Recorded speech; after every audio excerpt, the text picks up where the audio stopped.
जी हां दोस्तों, दिल्ली की सड़क पर एक ऐसी लापरवाही जिसने एक परिवार की खुशियों को तहस नहस कर दिया और इस बार कीमत चुकानी पड़ी उत्तराखंड के एक परिवार को, वो भी अपने 25 साल के लाल को हमेशा हमेशा के लिए खोकर। उत्तराखंड का जो बेटा परिवार के लिए मेहनत कर रहा था, न जाने कितने सपने वो दिल्ली में देख रहा था, वो सिस्टम के गड्ढे में दम तोड़ गया। इस खबर के बाद कई चौंकाने वाले खुलासे भी हो रहे हैं। कैसे दोस्तों को सता रही है एक और आशंका, क्या हुई इस मामले में कार्रवाई, बताऊंगा आपको पूरी खबर अपने इस रिपोर्ट के जरिए। नमस्कार, पहला मैं पंकज रौतेला, आप देख रहे हैं अपना उत्तराखंड न्यूज। दोस्तों, अक्सर उत्तराखंड समेत देश भर में सिस्टम की लापरवाही की खबरें सामने आती रहती हैं, सुर्खियां बनती रहती हैं, और इतना भर नहीं है, इन लापरवाह सिस्टम की वजह से अब तक कई सारे लोग अपनी जान तक गंवा चुके हैं। ऐसे ही एक दुखद खबर राजधानी दिल्ली से सामने आई, जहां पर उत्तराखंड का एक युवक सिस्टम की लापरवाही की भेंट चढ़ गया। युवक की मौत के बाद उसके परिवार का बुरा हाल, पूरे क्षेत्र में शोक की लहर। दिल्ली से उत्तराखंड तक इस हादसे को लेकर कई सवाल भी हैं। मूल रूप से उत्तराखंड के पौड़ी जिले के पोखरा के रहने वाले 25 साल के कमल के अंत की यह कहानी है। मौजूदा वक्त में दिल्ली के कैलाशपुरी में रहने वाला वो परिवार आज कई सवाल पूछ रहा है दिल्ली वालों से, दिल्ली के सिस्टम से, जो कई सालों से उसने पूछे नहीं, बल्कि कई सालों से सामना होता रहा, लेकिन सवाल नहीं किया। कई सालों से अपने परिवार के साथ दिल्ली में रह रहा कमल दिल्ली वालों के सिस्टम के एक गड्ढे में गिर गया। रोहिणी में एक प्राइवेट बैंक में नौकरी कर अपने परिवार की जिम्मेदारी उठाने वाला कमल दिल्ली के सिस्टम की भेंट चढ़ गया। उस परिवार पर सिस्टम ने दुखों का पहाड़ नहीं गिराया, बल्कि गड्ढा खोदा और उस गड्ढे में दफन कर दिया कमल को। दरअसल दोस्तों, बात गुरुवार की है। गुरुवार रात कमल छुट्टी होने के बाद घर के लिए अपने बाइक से निकला था। जैसे ही कमल की बाइक दिल्ली के जनकपुरी स्थित जोगिंदर सिंह मार्ग पर पहुंची, तो दिल्ली जल बोर्ड का एक गड्ढा सामने था जो वो नहीं देख पाया। दिल्ली जल बोर्ड द्वारा पाइपलाइन के लिए खोदे गए करीब 20 फीट गहरे गड्ढे में रात के अंधेरे में कमल बाइक समेत गिर गया, ऐसा कहा जा रहा है। सिस्टम की लापरवाही के चलते बिना चेतावनी के खुला छोड़ दिया गया वो गड्ढा कमल की जिंदगी को छीन ले गया। दोस्तों, बताया यह गया कि जिस बाइक पर कमल सवार था वो उसने बड़े अरमानों से खरीदी थी 3 साल पहले अपने जन्मदिन पर। कमल को बाइक राइडिंग का भी बेहद शौक था। और जानकारी यह कि इस मामले में जो निकल कर आई, घर लौटने के दौरान कमल की लगातार अपने परिवार वालों से बातचीत हो रही थी, लेकिन जब पूरी रात गुजरने के बाद कमल वापस घर नहीं लौटा तो उनके परिजन चिंतित हुए, परिवार वाले चिंतित हुए और शक शंका का दौर चल पड़ा। रात भर तलाश की गई, लेकिन कमल का सुराग नहीं लगा, ना वो मिला।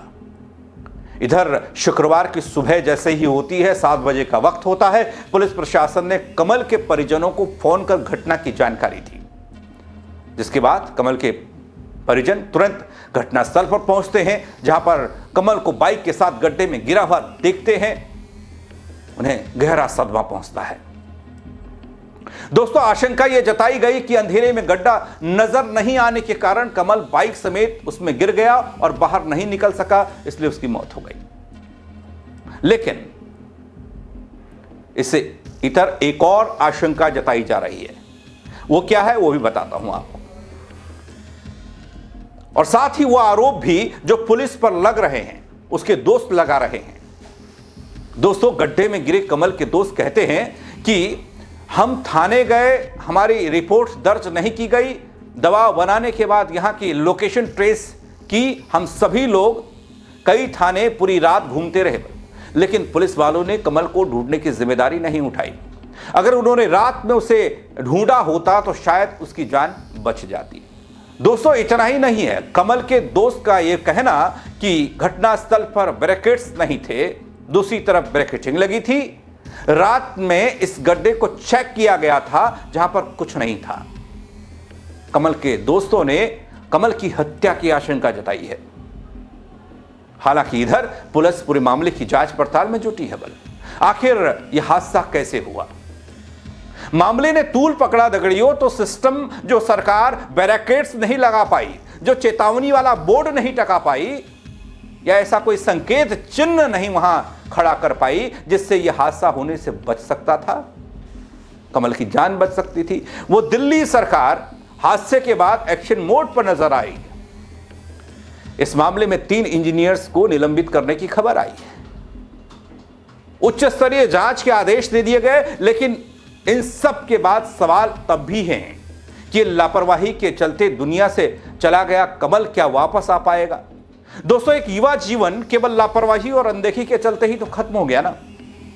कमल ध्यानी की मौत ने न सिर्फ उसके परिवार की दुनिया को उजाड़ा, बल्कि पूरे समाज के सामने एक गंभीर सवाल खड़ा कर दिया, क्या सिस्टम में इतनी कमियां हैं कि इंसान की जान की कीमत कुछ भी नहीं, इंसान की सुरक्षा की कोई जिम्मेदारी नहीं?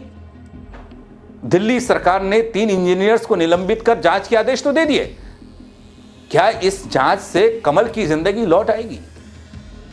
यह हादसा सिर्फ एक हादसा है, हादसे के नाम पर बनकर रह जाएगा बस कुछ दिन चर्चा में, उसके बाद सब वो याद होगा आपको नोएडा के युवराज की कहानी, जब छीनी थी सिस्टम ने एक जिंदगानी। दोस्तों, सिस्टम की लापरवाही और उसकी कीमत हर किसी को सोचने पर मजबूर कर देती है। क्या कमल की मौत एक हादसा था या फिर एक हत्या? एक वो हत्या जिसका शक कमल के दोस्त जता रहे हैं कि किसी ने उसके मारकर उस गड्ढे में फेंक दिया, एक हत्या वो जो सिस्टम ने कर दी। बल एक हत्या वो जो सिस्टम ने कर दी। क्या सिस्टम पर गैर इरादतन हत्या का केस उन तमाम लापरवाह अधिकारियों पर नहीं होना चाहिए जिन्होंने वो गड्ढा खाली खोदकर छोड़ दिया? ना कोई साइन बोर्ड, ना कोई कुछ। पता नहीं आगे क्या होगा इस मामले पर, लेकिन हां, उत्तराखंड के एक बच्चे की जिंदगी जो खाने कमाने कई सपने लेकर दिल्ली में आया परिवार के साथ, उसका परिवार, दिल्ली वालों ने उसे क्या दिया? बल दिल्ली के सिस्टम ने, दिल्ली की सरकार ने उसे गड्ढा खोद कर दिया, उस गड्ढे में जिंदगी चली गई। आप क्या कहेंगे इस खबर को लेकर? कमेंट के जरिए बताइएगा। दोस्तों, खबर को शेयर कीजिएगा। मेरे साथ जुड़ने के लिए आप सबका बहुत शुक्रिया। जय उत्तराखंड।